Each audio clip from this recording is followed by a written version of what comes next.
Meus prezados irmãos, minhas prezadas irmãs, boa tarde a todos. Nós vamos iniciar os nossos estudos evangélicos, doutrinários dessa tarde. Pedimos a todos aqui presentes que façam a gentileza de colocar os seus telefones celulares no modo silencioso e vamos fazer a nossa prece de início, rogando a Jesus, nosso mestre querido e amado, a Paulo de Tarso, patrono da nossa casa, do nosso solar, aos nossos amigos e benfeitores espirituais, que nos ajudem, nos auxiliem em nossa compreensão, no nosso entendimento, levando ainda aos nossos familiares, aos nossos lares, todas as bênçãos de paz, de felicidade, de saúde, que certamente estamos recebendo nesse instante. Que o nosso querido Mestre Jesus, companheiro constante das nossas vidas, possa continuar abençoando esta instituição, a fim de que a sua boa nova esteja sempre presente em nossos estudos e que os seus enviados possam continuar amparando esta casa abençoada, erguida em seu nome. Pai nosso que estais nos céus, santificado seja o vosso santo nome.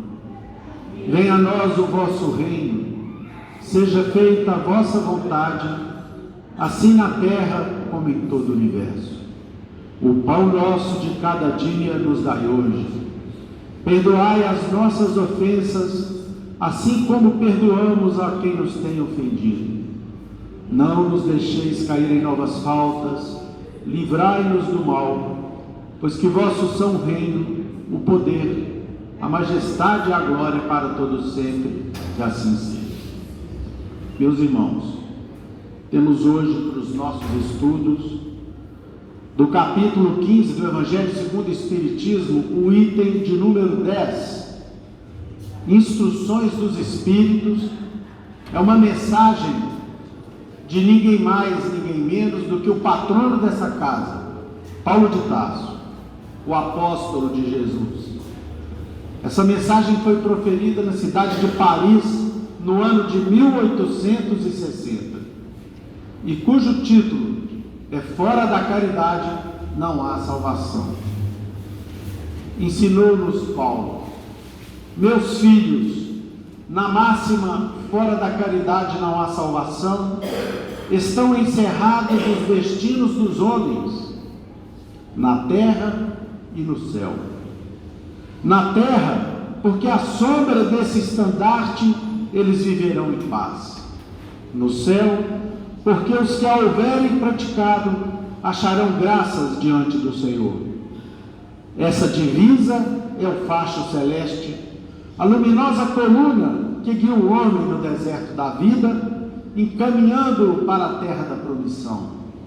Ela brilha no céu como a auréola santa na fronte dos eleitos, e na terra se acha gravada no coração daqueles a quem Jesus dirá: passai à direita, benditos do meu Pai.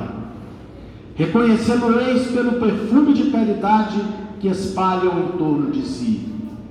Nada exprime com mais exatidão o pensamento de Jesus, nada resume tão bem os deveres da criatura humana como essa máxima de ordem divina. Não poderia o Espiritismo provar melhor a sua origem do que apresentando-a como regra, por isso que é um reflexo do mais puro cristianismo. Levando-a por guia, nunca a criatura humana se transviará. Dedicai-vos assim, meus amigos e amigas, a perscrutar-lhe o sentido profundo e as consequências, a descobrir por vós mesmos todas as aplicações. Submetei todas as vossas ações ao governo da caridade e a consciência vos responderá. Não só ela evitará que pratiqueis o mal, como também fará que pratiqueis o bem, porquanto uma virtude negativa não basta. É necessária uma virtude ativa. Para fazer-se o bem, mister sempre se torna a ação da vontade. Para se não praticar o mal, basta as mais das vezes a inércia e a despreocupação. Meus amigos e amigas, agradecei a Deus o haver permitido que pudesseis gozar a luz do Espiritismo. Não é que somente os que a possuem hajam de ser salvos, é que, ajudando-vos a compreender os ensinos do Cristo, ela vos faz melhores cristãos. Esforçai-vos, pois, para que os vossos irmãos, observando-vos, sejam induzidos a reconhecer que verdadeiro espírita e verdadeiro cristão são uma só e a mesma coisa, dado que todos quantos praticam a caridade são discípulos de Jesus, sem embargo da seita a que pertençam. Passamos a palavra ao André, que iniciará os comentários dessa tarde. Meus queridos irmãos, boa tarde a todos. Que Deus nos ampare, nos proteja e continue nos intuindo. Conforme a gente pôde ver, o objeto de estudo da tarde de hoje é o capítulo 15 do Evangelho, que tem como título: Fora da caridade não há salvação. Quando a gente vai fazer uma análise, um estudo do capítulo 15, a gente verifica que ele é dividido em 10 itens. E o primeiro item vem trazendo a parábola do bom samaritano. Em seguida, a gente vai ter o subtítulo, o mandamento maior, no quarto item. No quinto item, necessidade da caridade, segundo São Paulo. Fora da igreja não há salvação, fora da verdade não há salvação, é o item 8º e 9º. E no item 10, que foi o objeto da leitura de hoje, nós temos fora da caridade não há salvação, instruções dos Espíritos. E quando Paulo, com muita propriedade, com muita felicidade, trouxe para a gente essas narrativas, se a gente for fazer uma reflexão sobre elas, a gente percebe que, de fato, a caridade, ela vai ser determinante para a nossa vida. E começa Paulo trazendo a seguinte narrativa, bem no início lá do item 10. Fora da caridade não há salvação. Estão encerrados os destinos dos homens na terra e no céu. E aí ele fala, na terra, porque à sombra deste estandarte eles viverão em paz. E no céu, porque o que houverem praticado acharão graças diante do Senhor. E aí, a gente verificando, fazendo uma análise dessa narrativa, a gente percebe que da importância que a caridade vai ter para a nossa vida. Na terra, ela vai nos trazer paz, tranquilidade, dever cumprido. E no céu, a gente vai ter a consciência tranquila de ter feito melhor quando aqui na terra. E quando a gente verifica a questão fora da caridade não há salvação, a primeira coisa que a gente pensa quando a gente lê essa frase ou escuta essa frase é o seguinte: poxa, então vai ser por meio da caridade que eu vou ter a salvação? E o que seria essa salvação? Eu juro para vocês, assim, dentro dessa minha perspectiva, ao longo dos anos como espírita, no primeiro momento, quando eu tive tive a oportunidade de ler essa frase e de ver esse título, eu falei assim, será que a salvação é o fim? Será que a salvação, ela vai, porque eu alcancei o auge, eu alcancei a minha evolução suprema?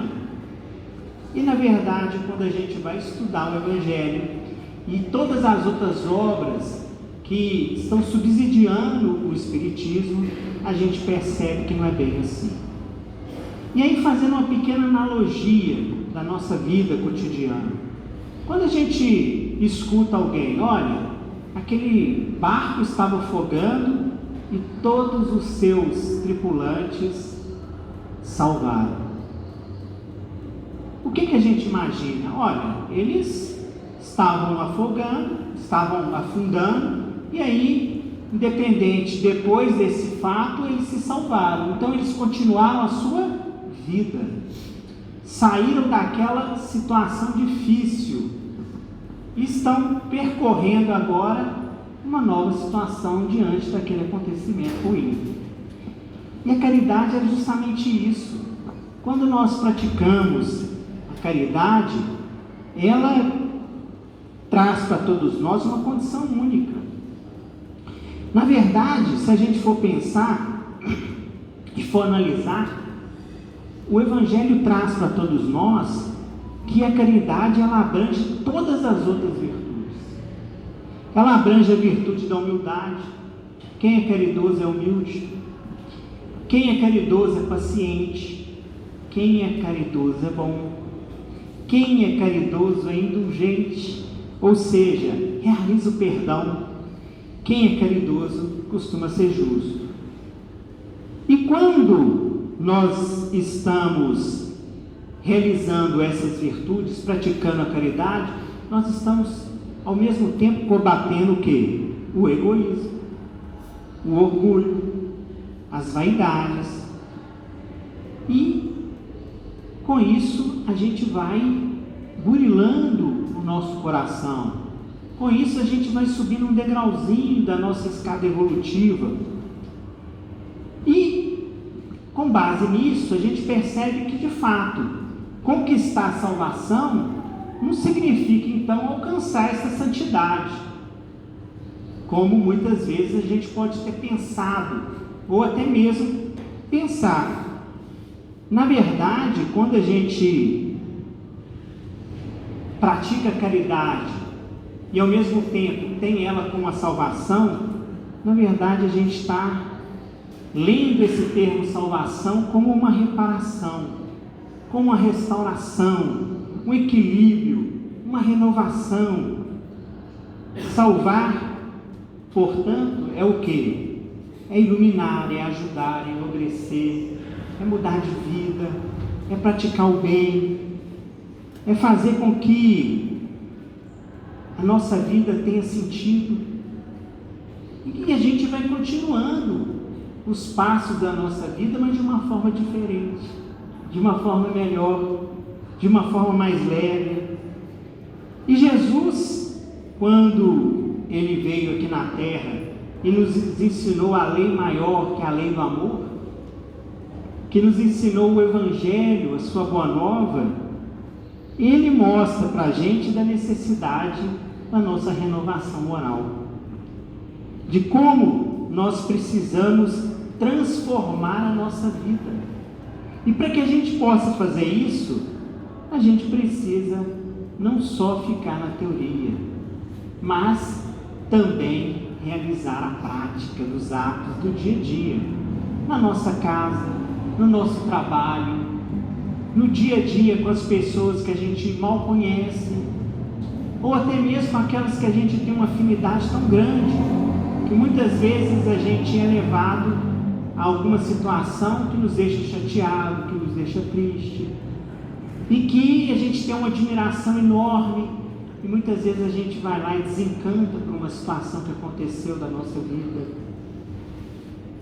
E a partir do momento que somos chamados a praticar, nós estaremos realizando o amor de forma ampla. Seria também compatível essa frase se nós falássemos fora do amor, não há salvação. Porque a caridade, ela vem de forma pura e ela vem envolvendo com amor. E aí vem aquela pergunta, mas será que eu não tenho condições de praticar a caridade porque eu não tenho dinheiro, eu não tenho posses, eu não tenho nada para poder oferecer? Aí que você se engana. Porque a caridade, ela é praticada com sorriso. A caridade, ela é dividida na caridade material, caridade moral.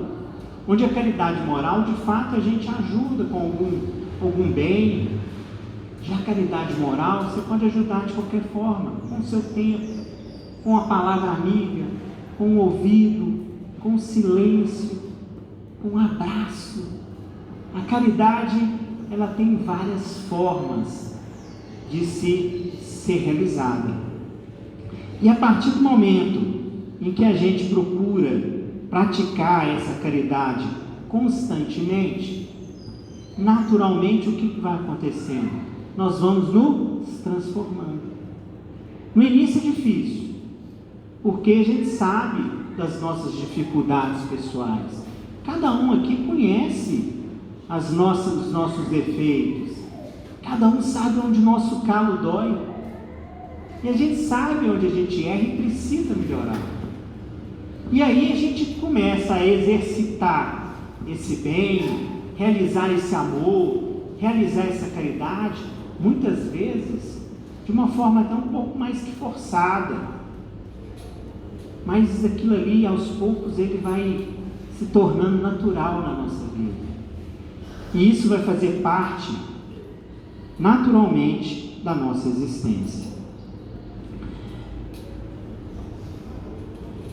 O livro Palavras da Vida Eterna, de Emmanuel, que foi psicografado por Chico, tem um trecho muito interessante, onde que ele traz o seguinte: salvar em sinônimo correto não é divinizar, projetar ao céu, conferir santidade a alguém através de magia sublimatória ou fornecer passaporte para intimidade com Deus.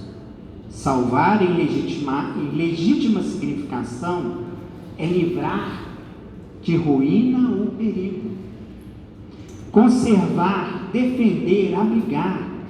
E nenhum desses termos exibe a pessoa da responsabilidade de se conduzir e melhorar.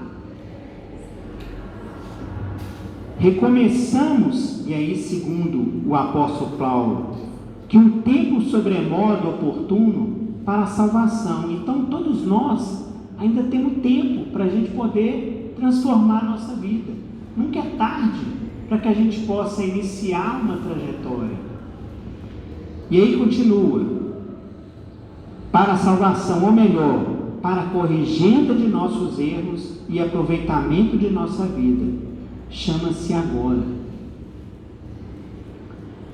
O livro O Consolador, na verdade o livro Espírito da Verdade, ele traz, não é o Consolador, na questão 225, ele é um livro bastante interessante, porque ele vem com perguntas que são feitas e respostas pelo Espírito de Emmanuel.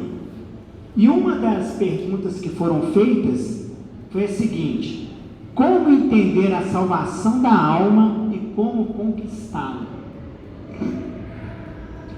E aí Emmanuel respondeu da seguinte forma: considerando esse aspecto real do problema de salvação da alma, somos compelidos a reconhecer que a providência divina movimentou todos os recursos indispensáveis ao progresso material do homem físico na Terra. O Evangelho de Jesus é a dádiva suprema do céu para a redenção do homem espiritual em marcha para o amor e sabedoria. Jesus é o modelo supremo. O Evangelho é o roteiro para a ascensão de todos os espíritos em luta, o aprendizado na Terra para os planos superiores no ilimitado. De sua aplicação decorre a luz do Espírito.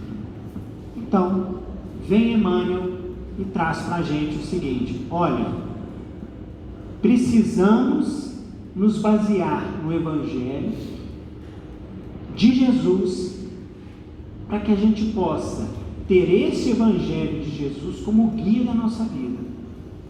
A partir do momento que a gente tem Jesus como verdadeiramente caminho, verdade e vida, como ele mesmo disse, nós estaremos fazendo o quê? Seguindo os seus ensinamentos. E Jesus veio para poder transformar a humanidade com seus inúmeros ensinamentos que ele trouxe pelo Evangelho. O Espiritismo, ele vem consolar, como consolador prometido, ele vem ampliar o ensinamento de Cristo. Ele vem trazer para todos nós algo que, quando lá, porque nós não tínhamos o preparo suficiente para receber as inúmeras lições que hoje o Espiritismo nos passa, Jesus, naquele momento, já ensinando algo diferente para todos nós, mudando o conceito que tinha naquela época. Ele já foi perseguido e crucificado, mas ele prometeu para todos nós que trazia um consolador para poder nos auxiliar, para poder nos ajudar, para ser também roteiro de vida na nossa vida, e trouxe o Espiritismo. E o Espiritismo, por meio de Kardec, traz a seguinte frase: fora da caridade não há salvação.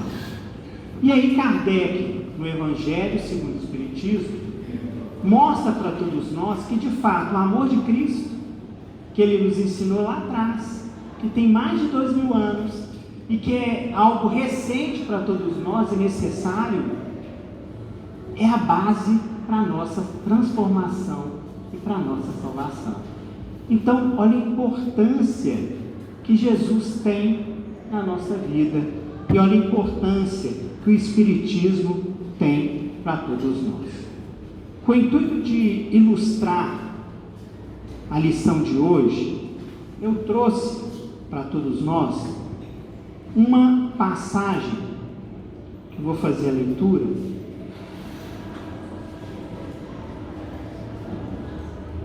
do livro Mais Perto, que é um livro que foi psicografado por Chico, e escrito por Emmanuel. Esse livro, ele traz a lição ante a caridade. Inicia Emmanuel contando para todos nós o seguinte: provavelmente não nos será difícil exercer a caridade no plano exterior, canalizando o supérfluo em benefício do companheiro necessitado. A moeda generosa, o agasalho para o corpo e o pão dividido, tanto quanto a visitação direta aos irmãos sofredores, constrangidos, a comunhão com a enfermidade e a penúria, constituem expressões de bondade edificante que não nos cabe esquecer em tempo algum. Então, Emmanuel traz para todos nós nessa lição o seguinte: olha, fazer o bem é importante, e quando a gente tem além do necessário, é mais importante ainda, e torna relativamente fácil realizar a caridade quando a gente dá aquilo que é supérfluo, segundo Emmanuel. E trouxe exemplos para todos nós que, de fato, o dinheiro faz a diferença, o agasalho da mesma forma, e todavia ele complementa: entretanto, não olvidemos a difícil caridade do mundo interno. Saibamos oferecer o prato invisível da tolerância aos que se deixaram vencer pela irritação ou pela cólera. Quantas vezes a gente é pego, muitas vezes de surpresa, por comentários maldosos, ou até por um tipo de agressão verbal, por uma situação de bate-boca que você presencia, e aí, por um motivo qualquer, você é agredido verbalmente, ou até mesmo agredido fisicamente por uma pessoa. Então, adianta a gente entrar nesse clima? Vem Emmanuel falando o seguinte: não adianta. Você precisa ter tolerância, você precisa ter calma, sabedoria para lidar com essa irritação e com essa cólera. Aquele irmão que está ali te desferindo tais xingamentos, ou que inclusive, sem você imaginar que poderia acontecer, te acusa de algo, muitas vezes está doente. E a gente precisa ter o quê? Paciência e tolerância nessa hora. Essa pessoa, meus irmãos, você entrar na mesma vibração que ela e vibrar e brigar com ela, não vai adiantar nada, só vai agravar a situação. Continua Emmanuel: distribuamos a água pura da humildade aos que fizeram vítima da vaidade e do orgulho. E aí, não adianta a gente também ficar querendo mostrar: você está muito orgulhoso, você está muito vaidoso. O que vai mudar o vaidoso e o orgulhoso é a força do exemplo, é o seu comportamento, é o dia a dia, é a sua convivência. Se você quiser a todo momento ficar falando, querer insistir que a forma como a pessoa está agindo está errada e tudo mais, não vai mudar nada. Ele vai ficar aí com preguiça de você, ele vai afastar de você, porque justamente o fato dele ser vaidoso e orgulhoso, ele não aceita que ele está errado. E aí, o seu exemplo diferente disso é que vai ser transformador. A partir do momento em que você começar a agir como uma pessoa que verdadeiramente é humilde, não por meio das palavras, mas pelas ações, você vai tocar o coração dele de uma certa maneira. Ele vai começar a refletir sobre aquilo. Temos amigos e parentes na furna do ódio ou da ilusão que devemos buscar sem alarde com os nossos melhores testemunhos de carinho. E aí, continuando, se a pessoa já está vivendo essa carga negativa de ódio, da ilusão, como que a gente vai fazer para que a gente possa ajudar? É dar carinho. Te ataca, dá carinho, perdoa. É difícil, gente? É muito difícil. É muito difícil, principalmente porque nós temos os nossos defeitos, as nossas dificuldades.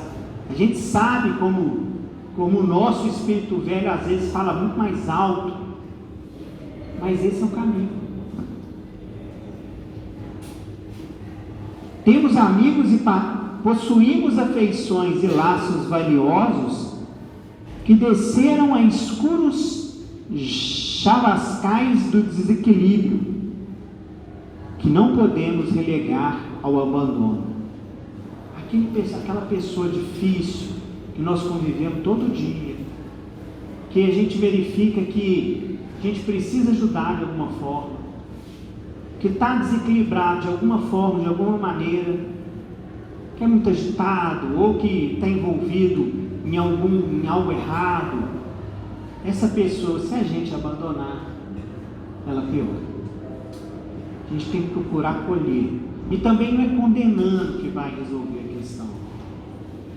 É com amor, com carinho, que vai fazer com que as pessoas possam refletir e mudar. Há muita gente que padece fome em pleno banquete da vida material e sofre sede à frente de preciosos mananciais terrestres. Aprendamos a ajudá-lo com o nosso trabalho e com nossa fé. Todos sabem dar, raros, porém, sabem dar de si mesmos. Então, para que a gente possa realizar essa caridade moral, para que a gente possa realizar a caridade mais difícil, é dar de nós mesmos.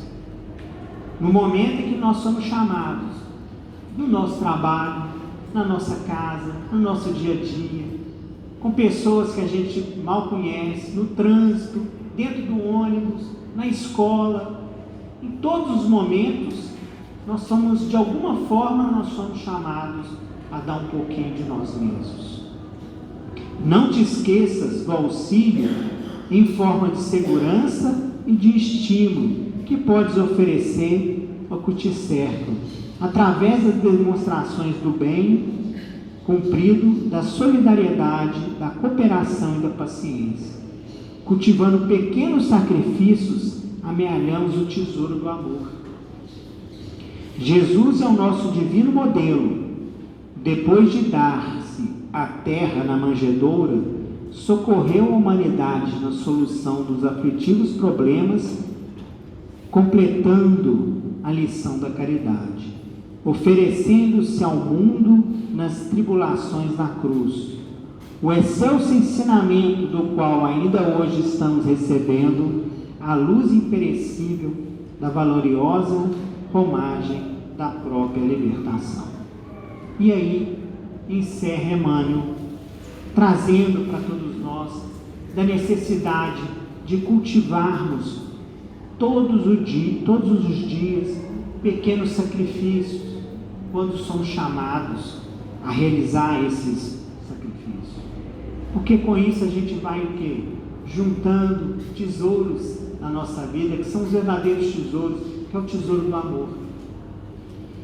E temos como exemplo Jesus, que nasceu na manjedoura, cresceu com seus pais, ajudando o seu paizinho, aprendendo o ofício da carpintaria, pregou durante 3 anos da sua vida, foi perseguido, torturado e morreu da forma pior na época, que foi a crucificação. E ainda no final, quando estava morrendo, desfalecendo, pediu a Deus que nos perdoássemos, porque não sabíamos o que estávamos fazendo. Esse é nosso exemplo maior. Esse é aquele que a gente tem que se inspirar, para que a gente possa transformar. E aí, fazer com que, de fato, fora do amor, fora da caridade, seja então a nossa salvação do dia a dia. E é importante a gente lembrar o seguinte, que a gente não precisa ter rótulos. Eu sou espírita, eu sou católico, eu sou budista, eu sou isso, eu sou aquilo. Não. Na verdade, não foi falado fora da igreja não há salvação, foi falado fora da caridade. Qualquer um, dependente da religião que seja, pode praticar o bem, transformar a nossa vida e ajudar na transformação dos outros que estão à sua volta. Que Deus nos ampare, nos proteja e continue nos ajudando sempre. Amém, nós todos. Obrigado.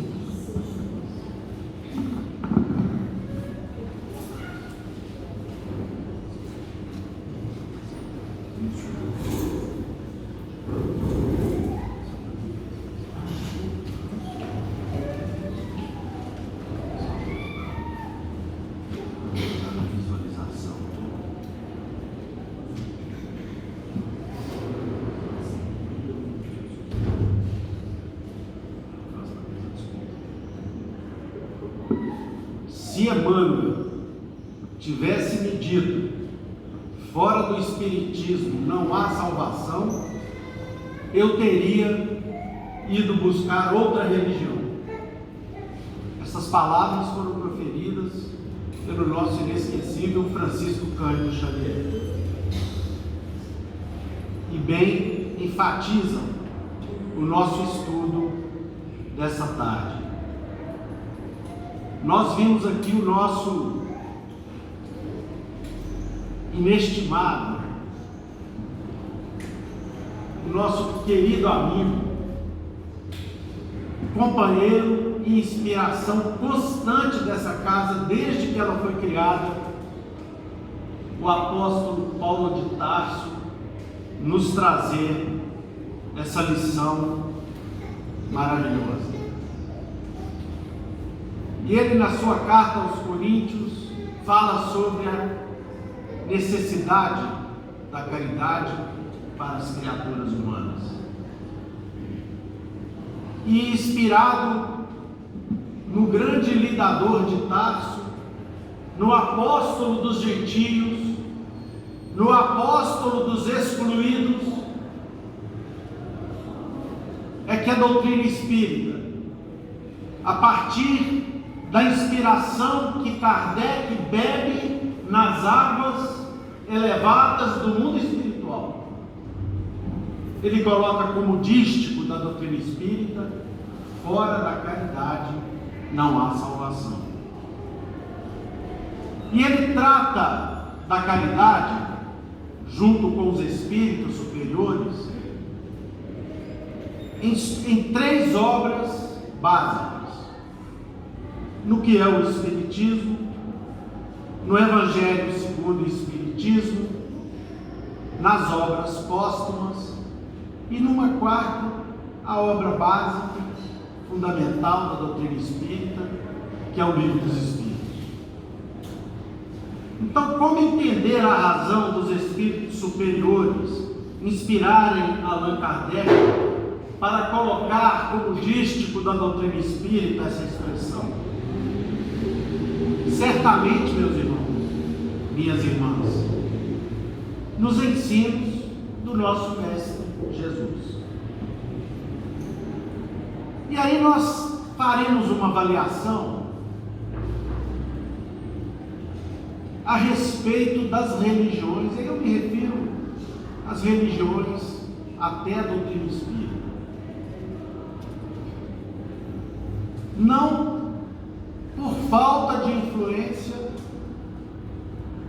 dos ensinos e dos exemplos de Jesus, mas em razão da nossa influência, daquilo que nós estabelecemos como interpretação religiosa, nos regulamentos que nós estabelecemos, nas rotinas, nos rituais, que muitas vezes substituíram no passado e até no presente o que há de essencial nos ensinamentos religiosos.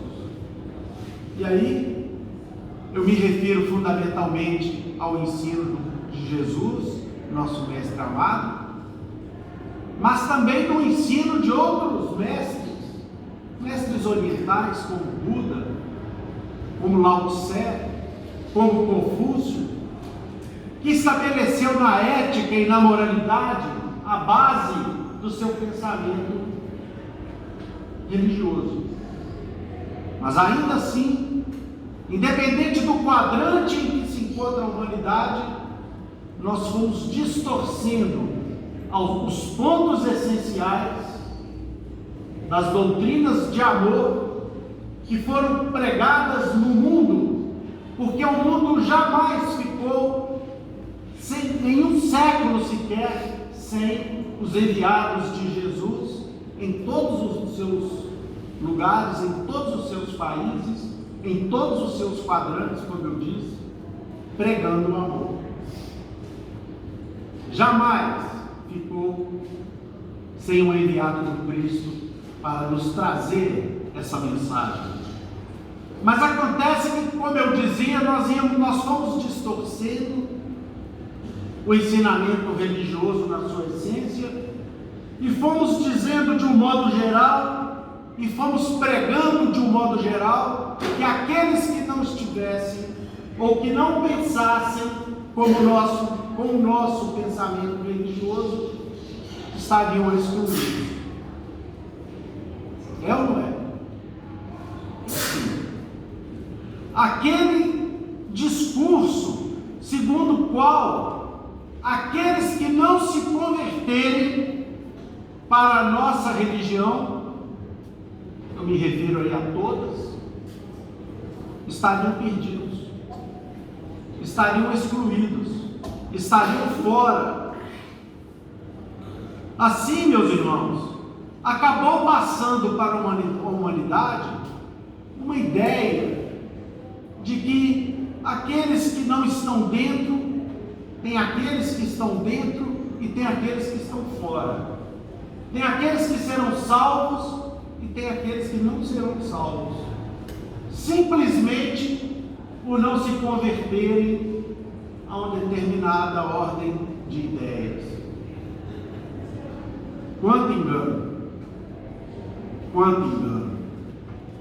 A doutrina espírita, meus irmãos, revivendo o ensinamento puro e cristalino de Jesus, vem então e resgata a ideia do Cristo, no sentido de quebrar esses conceitos e nos mostrar definitivamente que não importam os rótulos religiosos. Não importam. São de menor importância. São necessários. Mas no que diz respeito à nossa conversão, são de menor importância.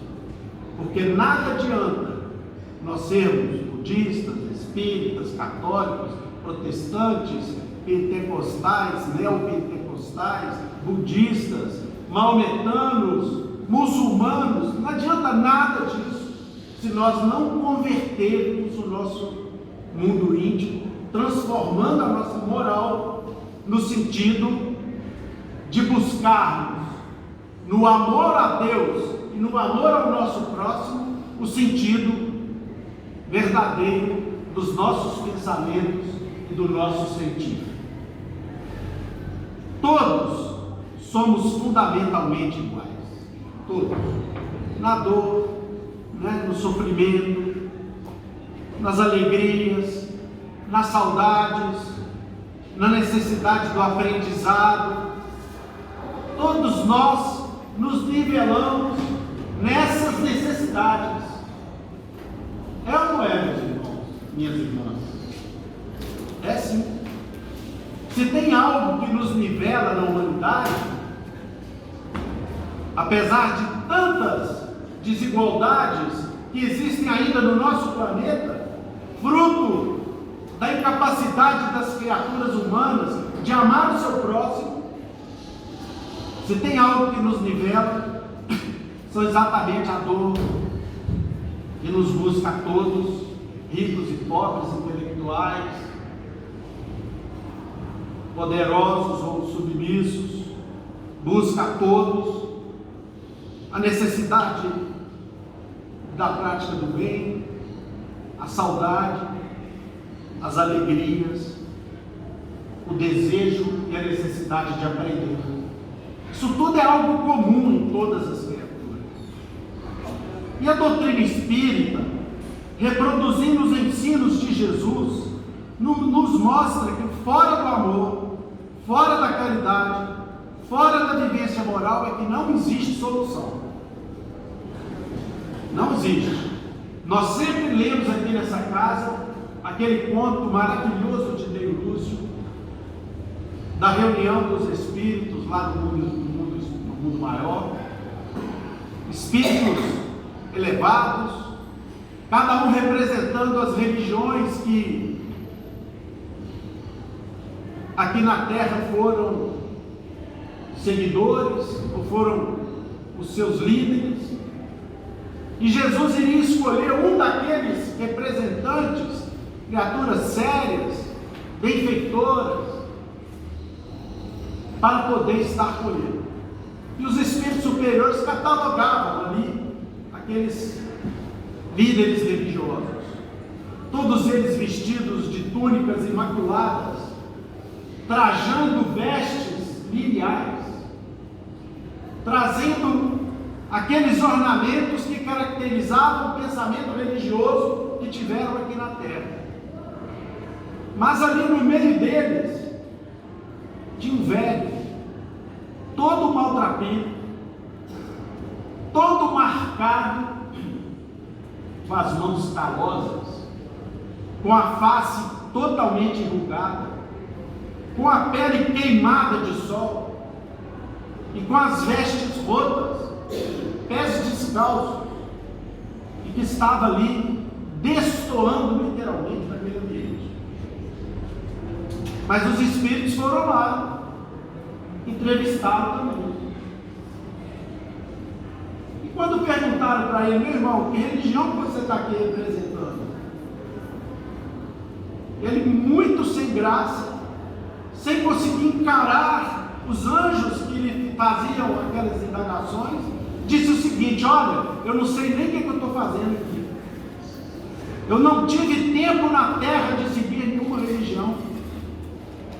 Eu tive que socorrer, usar meu tempo para socorrer as pessoas que se perdiam nas areias quentes do deserto, levando-as até um oásis, senão elas morreriam.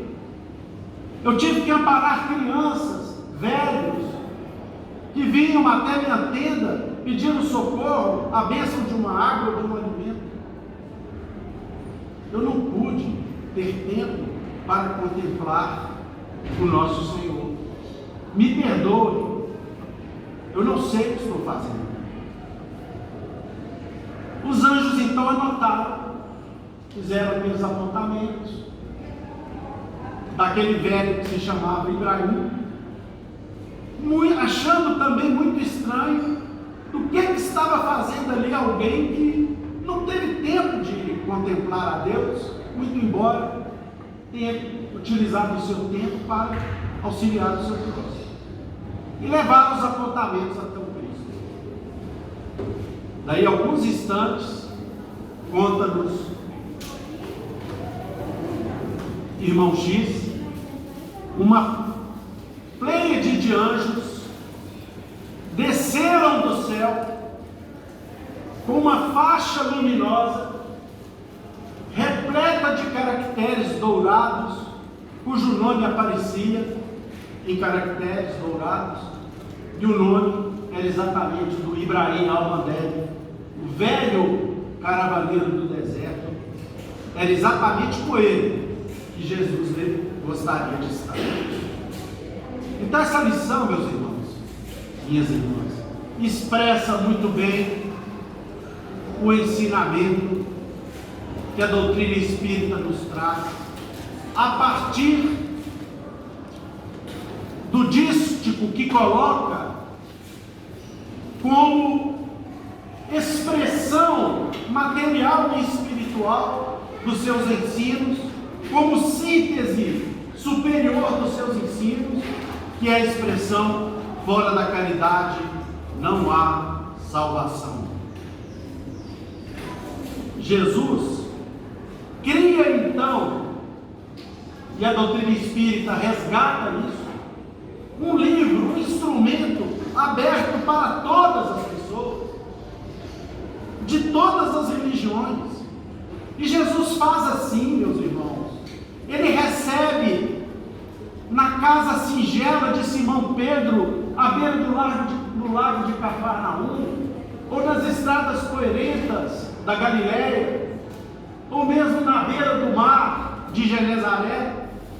Ele recebe galileus, ele recebe judeus, ele recebe sírios, ele recebe samaritanos, ele recebe gregos, ele recebe fenícios, ele recebe romanos, todos que lhe procuravam. E o mestre fazia questão de amparar a todos, sem distinção, sem nenhuma separação, e amando a todos. E aí nós vamos encontrar a doutrina espírita, Allan Kardec, o bom senso encarnado, fazendo exatamente igual a Jesus nos ensinou. E a Sociedade Espírita de Estudos Parisienses, meus irmãos, minhas irmãs, também recebiam irmãos de todas as procedências.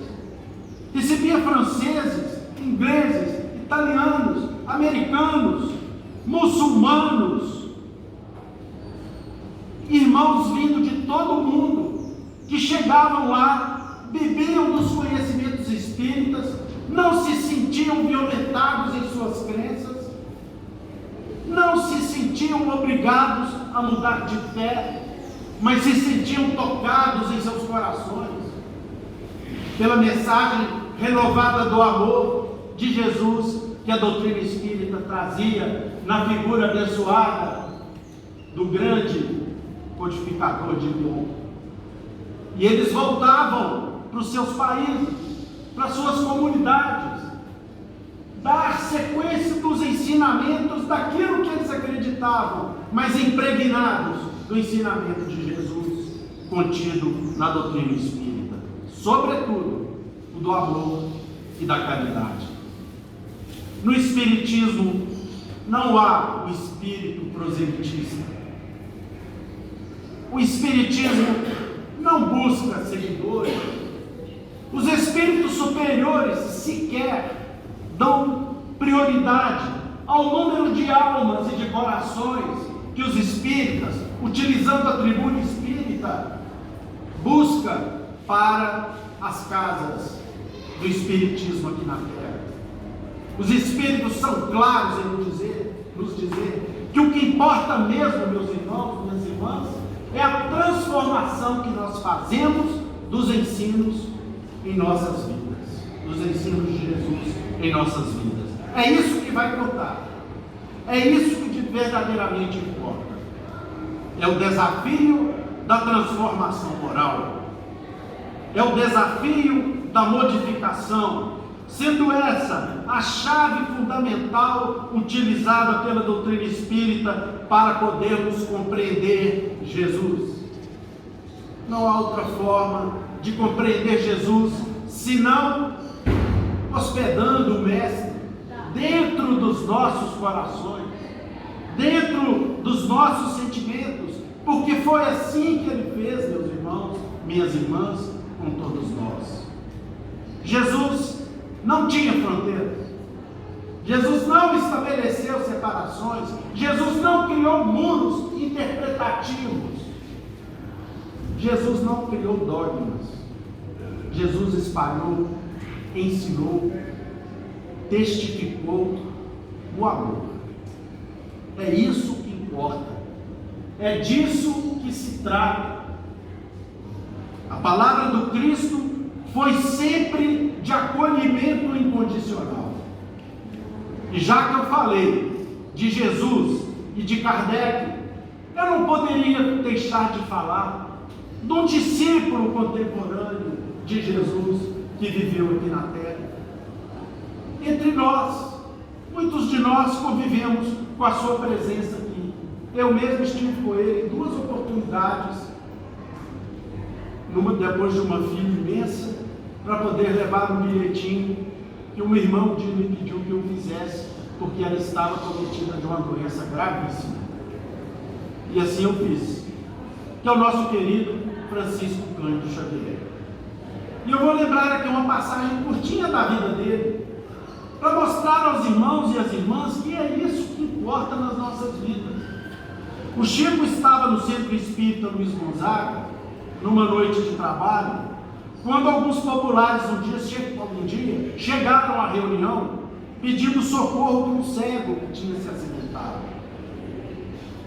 O pobre mendigo foi mal guiado por um companheiro que estava embriagado e acabou caindo no viaduto da Central do Brasil, na saída de Pedro Leopoldo para Matosinhos.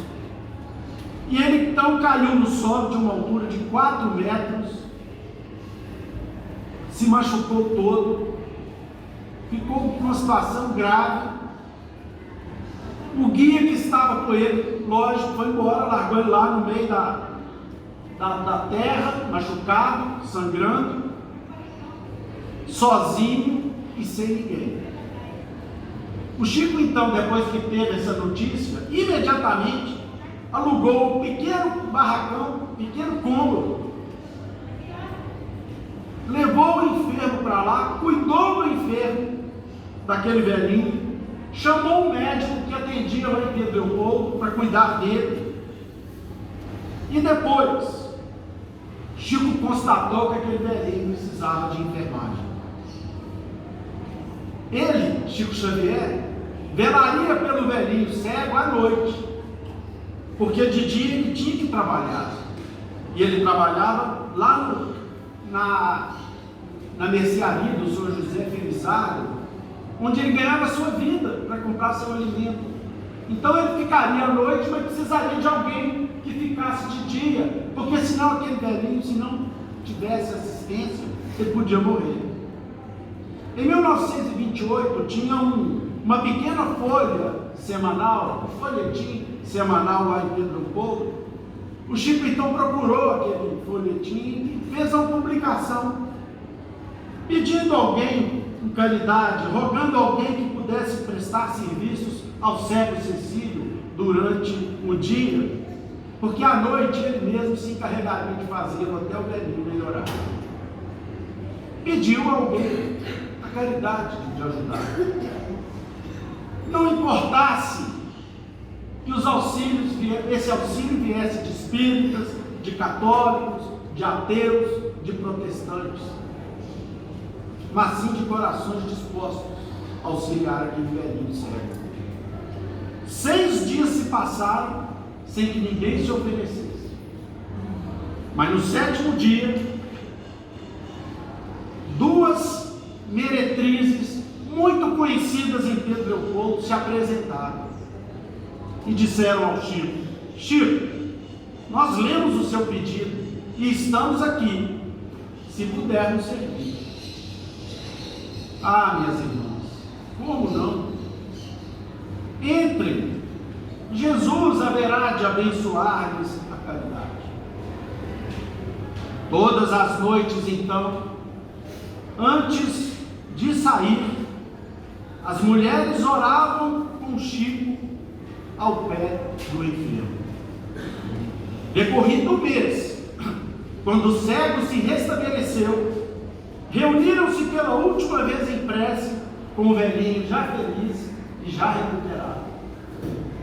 Quando Chico terminou a oração de agradecimento a Jesus, os 4 estavam chorando. Então, uma daquelas moças disse ao médico: Chico, a prece modificou nossa vida. Estamos a despedir de você. Mudaremos para Belo Horizonte a fim de buscar trabalho. E uma passou a trabalhar numa tinturaria, desencarnando anos depois. E a outra conquistou o título de enfermeira e viveu uma vida respeitada e feliz. Meus irmãos, é isso. Isso é o que Jesus ensinou para a gente. É isso que nós precisamos fazer. É essa virtude ativa que Paulo de Tarso fala aqui na lição lida nesta tarde. Não adianta nós mostrarmos aí eu sou espírita, eu vou solar. E daí? O que é que nós estamos fazendo do Evangelho que Jesus nos ensinou? Quantas lágrimas nós estamos enxugando? Quantos doentes nós estamos indo visitar? Quantas palavras de paz e de entendimento nós estamos procurando proferir na nossa vida? Quantas inimizades nós desfizemos? É isso que importa. E importa mais. Importa esse acolhimento que nós vimos o nosso querido médium de Pedro Leopoldo exercer com os nossos irmãos com os quais ele conviveu e com aqueles que ele não conviveu e que estavam no mundo espiritual ou que estavam às vezes à distância, e ele pôde abençoar. Paulo, a respeito da caridade, ele fala que a caridade é uma virtude tão superior, que ela é enfeitada por outras tantas virtudes. Ela é paciente, ela é branda, ela é benevolente, é acolhedora, é desapegada, é cuidadosa, é abnegada, ela é altruísta. E ela acolhe a todos indistintamente. E é exatamente inspirados nesse espírito de acolhimento que eu vou pedir um favor para todos vocês aqui presentes, nesse abençoado encontro que aqui nós nos encontramos. Vou pedir uma ajuda para a minha palestra, para o meu estudo, perdão. Eu preciso que todos vocês me ajudem aqui agora. É um pedido de caridade, já que nós estamos falando de caridade. Eu trouxe aqui 10 trovas do nosso irmão Cassimiro Cunha a respeito da caridade. Está aqui nesse livro Caridade, de Chico Xavier, psicografado por ele, ditado por espíritos diversos. No final de cada trova, Cassimiro Cunha fala a seguinte expressão: que é nosso irmão. Então nós vamos fazer um negócio diferente aqui hoje. Eu vou pedir a vocês que, na hora que chegar o que é nosso irmão, eu vou ler a primeira aqui, para vocês poderem entender de quem se trata. Aí nas demais vocês vão me ajudar. E nós vamos proferir a palavra irmão. Vamos tentar fazer isso com tanto sentimento, tentando lembrar Jesus e os seus discípulos, quando eles lidavam com os excluídos do seu tempo, com os perseguidos pelo Sinédrio, com os escravizados por Roma, pelos abandonados pelas suas famílias, pelos leprosos, pelos doentes, pelos endemoniados, em que Jesus os chamava de irmãos, e ensinou os seus discípulos a assim fazer. Vamos tentar lembrar esse tempo? Então vou pedir essa ajuda para vocês. A primeira estrofe, nosso irmão, uma poesia de Cassimiro Cunha. Se alguém te fala na rua, deitando lamentação, não passes despercebido, escuta, que é nosso irmão. Agora é com vocês me ajudando, sem timidez. Ouviste o parente em casa, gritando em voz de trovão, não te aborreças por isso, tolera, que é nosso irmão. Transformou-se o companheiro, agora rixa e brigão, não te afastes, nem censuras, suporta, que é nosso irmão.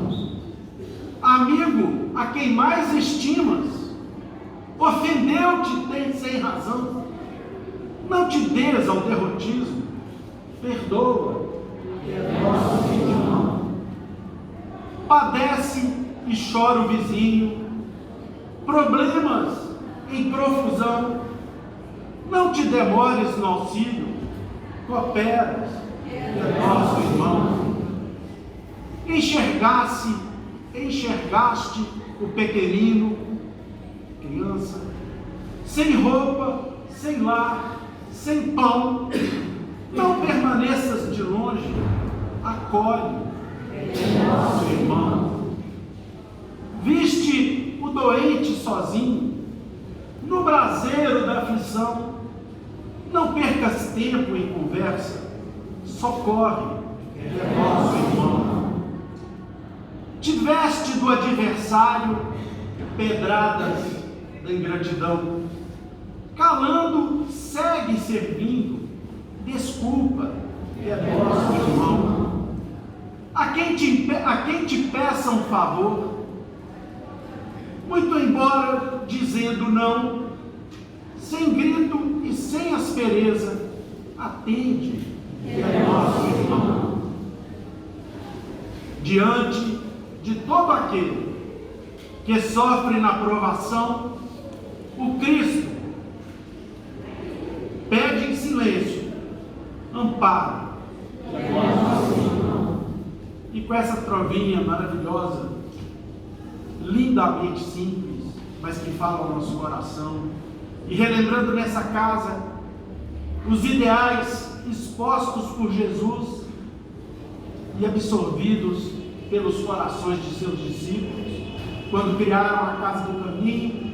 Estamos aqui hoje, na nossa Casa do Caminho aqui no Solar, pedindo a Deus que ampare a todos os nossos irmãos, a todas as nossas irmãs, e que a caridade possa estar sempre nos nossos sentimentos, florindo a nossa alma e estabelecendo em nossa mente, onde quer que estejamos, a possibilidade de abençoarmos os nossos irmãos. Que Jesus nos abençoe. Pedimos ao nosso querido irmão e amigo, senhor Leal, que faça a oração de encerramento da nossa reunião dessa tarde.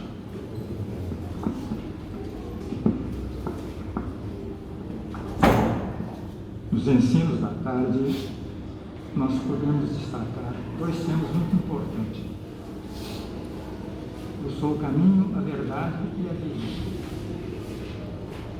Ninguém chegará ao Pai a não ser por meio do médico. Pai nosso que estás nos céus, santificado seja o teu nome. Venha a nós o teu reino, seja feita a tua vontade, assim na terra como no céu. O pão nosso de cada dia dá-nos hoje, Senhor. Perdoai as nossas dívidas, assim como perdoamos os nossos devedores. Não nos deixeis cair em novas tentações, mas livrai-nos do mal. Porque teu é o reino, o poder, a majestade e a glória, para todos os sempre, que assim seja.